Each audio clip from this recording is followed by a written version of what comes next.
Friends that give some tzedakah today, Erev Rosh Chodesh, Tammuz, excuse me. But instead of, at this moment, focusing on the month of Tammuz, I'm still in the month of Sivan, particularly in yesterday's date. Yesterday was the 28th day of Sivan, Koyach Sivan. The strength, the power, the force of Sivan. Now, why am I saying this? Because in 1941, on the 28th day of the month of Sivan, the Rebbe and the Rebbetzin arrived to New York. And as we know, from the moment the Rebbe and the Rebbetzin arrived, the landscape of Jewish life in New York has completely changed to what we know it today. But first, let me go back, give you a little bit of background.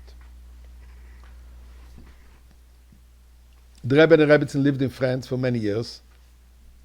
And on June 14, in 1940, when the Nazi Yamach Shumam army conquered Paris, there was actually a French general who was acquainted with the Rebbe, who offered the Rebbe a countryside, a residence in the countryside. Think you'll be safe over there.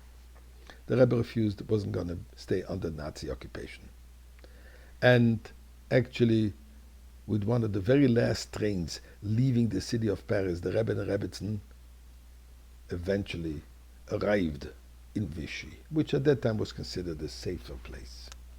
But he only stayed there for a few months because of the situation then, and they arrived to Nice in the southern part of France.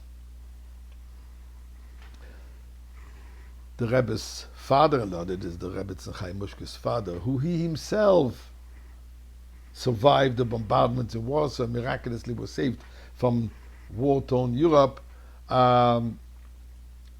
was extremely active and involved in seeing to it that the Rebbe should, and the Rebbetzin should somehow be able to be saved from Europe and make it into the States. This is a story for itself, written extensively in many different places. But here are a few glimpses of the Rebbe's life and the Rebbetzins' life while under occupation. The Rebbetzin said that the Rebbe continued his meticulous lifestyle in Torah and Judaism. First of all, he constantly wrote his thoughts on Torah.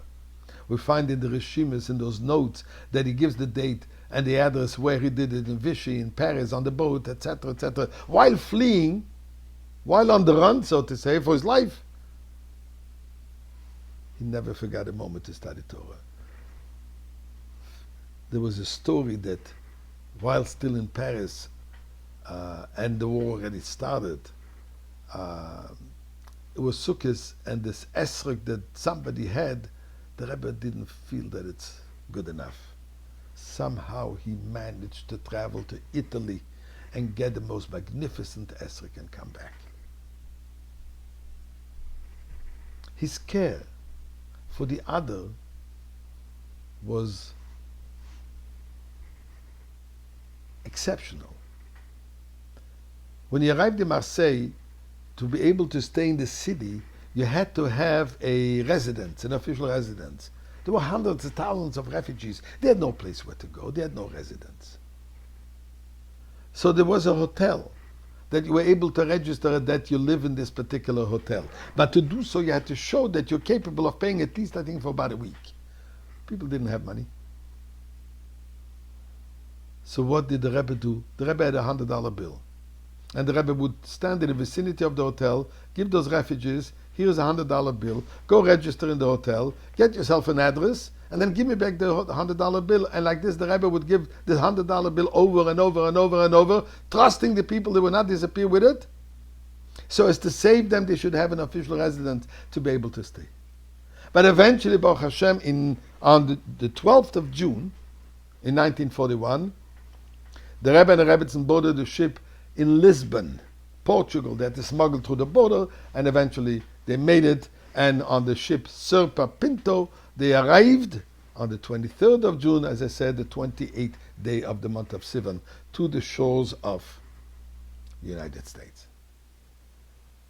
I just want to read for you a letter that the Rebbe wrote to someone with whom he was acquainted in during those times in France, and how the Rebbe looks at the positivity of every experience. And this is what he writes.